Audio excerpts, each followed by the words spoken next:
Hello， 大家好，欢迎来到嘉浩的频道。大家有没有发现，在我们的日常生活中，总是有人不管与什么人交往，都会非常的受欢迎。你跟他聊天啊，他就会让你感觉到很舒服，非常的愉快。有些人说啊，人家这是天生的人见人爱，你想学也学不来。那我今天就来告诉你，这些人之所以这么受欢迎，并不是天生的，而是因为他们懂得人性的弱点，并且利用人性的弱点来处理自己的人际关系。正因为他们了解人性，所以啊，他们知道说什么话可以触动你的内心。You have a pretty smile. No, I mean it. I really think those braces look good on you. Thank you. Welcome. 如果你也了解人性，并且利用人性，那么你也会像他们一样。所以啊，今天我们就用10分钟的时间来聊一聊人性的弱点。那我们在上一期讲和珅的时候也提到了，他之所以可以在职场上步步高升，在很大程度上都得益于他了解人性，并且利用皇帝和当朝大臣们的人性来实现自己的目的。如果你想知道他是怎么一步一步当上世界首富的话，请看我上一个视频。那如果大家喜欢我的频道，不要忘记点击屏幕下方的订阅，这样才不会错过我以后更新的视频。那我们来讲一讲为什么有些人可以广受欢迎。人性的弱点这本书里说了，没有人在意他们，也没有人在意你我，人们真正关心的只有自己，这一点永远也不会改变。纽约的一个电话公司做过一个调查，在日常的通话过程中，哪个字使用的频率最高？那就是我这个字。大家可以想一想，当你拿到一张合照的时候，你最先看的是谁？当然是你自己啊，甚至啊你都不会去看别人。所以啊，每个人都会对欣赏自己的人心生好感，无论是工人、职员还是老板，只要你展现出来对他的欣赏，你就会受到他的欢迎。那别人对你的第一印象也是很重要的。如何给别人美好的第一印象？先请大家模拟一个场景哈，在某一天下午下班之后，你拖着疲惫的身躯坐上了公交车，你旁边坐了一个抱着孩子的母亲。这时候啊，这个小孩突然转向你，给了你一个甜甜的微笑。这个时候啊，你会怎么做？毫无疑问啊，你也会给他一个甜甜的微笑。无论你当时的心情有多差，他甚至可以改变你不好的心情。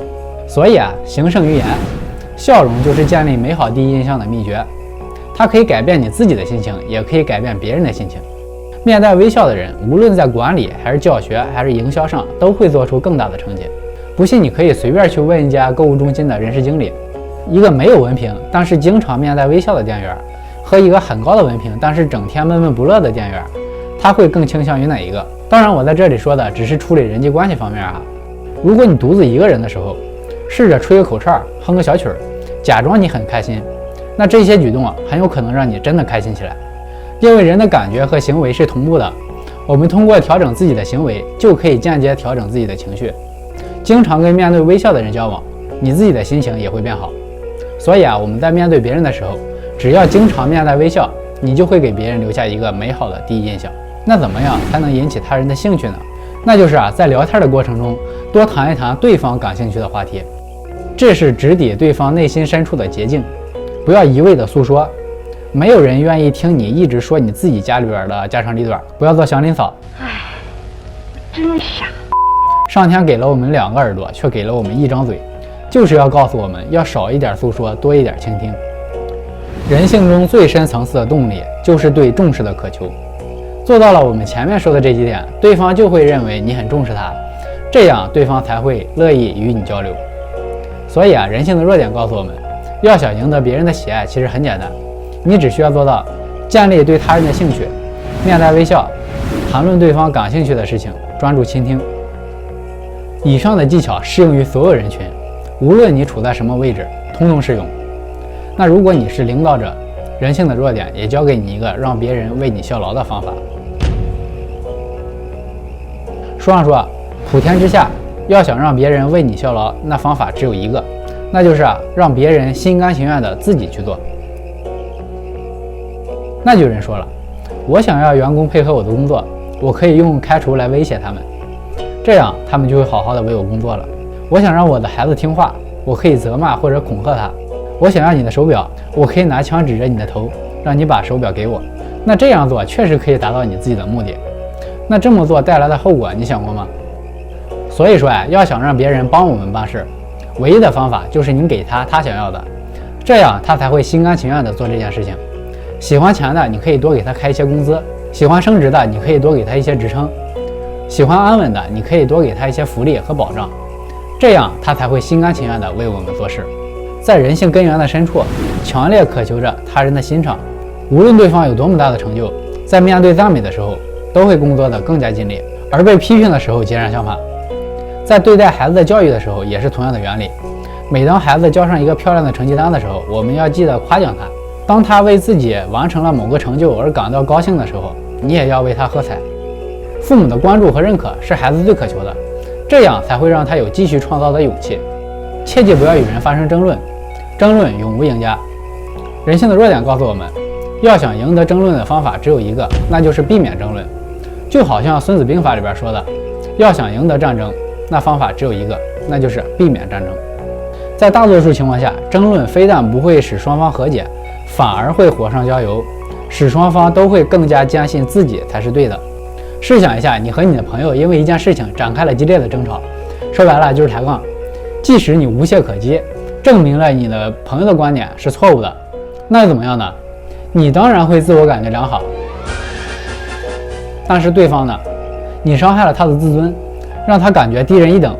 更重要的是，即使对方在争论中被你打败，他也并不会因此改变自己的想法。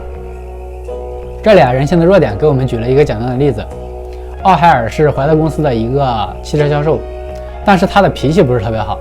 每当听到客户说怀特公司的汽车质量有问题的时候，他都会暴跳如雷。他经常说的一句话就是：“我又给那个客户上了一课。”他确实给人家上了一课，但是他的汽车从来没有卖出去过。于是他就请教他公司的金牌销售，这个人让他跟着自己去谈了一次客户，同样的也遇到了这样的情况。客户说怀特汽车这个牌子不好，我要买另外一个牌子的汽车。这个时候如果是奥海尔的话，他肯定会暴跳如雷，并且再给这个客户上一课。他这么做只会引发一个后果，那就是客户一直站在对方的牌子上来反对自己销售的牌子，这样客户就会越来越看好对方的牌子。即使奥海尔赢得了这场辩论，也改变不了客户自己的想法。我们再来听听这个金牌销售是怎么回答的。他说那个牌子的汽车确实很好，公司也很好，那个公司的销售人员也是一流的。他一句话把对方的公司夸了一个遍。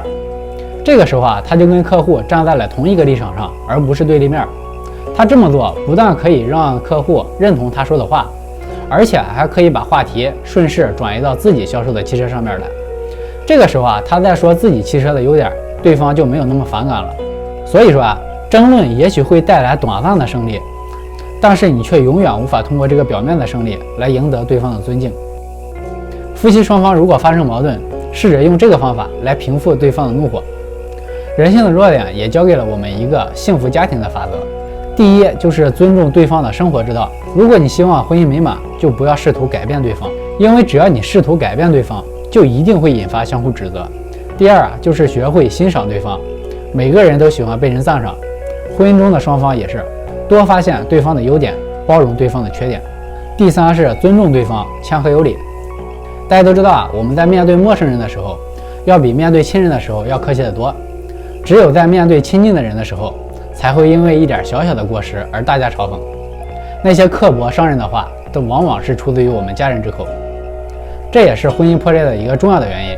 所以说在面对亲人的时候，我们要做到尊重对方。虽然没有必要像面对陌生人那样，但起码不要恶语相向。以上就是我对《人性的弱点》这本书的分享。这本书所开发的绝对不是什么崭新的理论，而是人类有史以来经常被思考的、实行过的成功案例的总结。这些理论在学校里边是学不到的，而作者卡耐基将这些通通的写进了这本书里，展现在我们的面前。如果大家有时间，也可以多读一读原著，相信大家在读完之后也会有自己独特的见解和收获。那在这里，今天的内容我就分享完了，感谢大家的观看。如果大家喜欢我的频道，不要忘记点赞、评论、加关注。我们下期再见。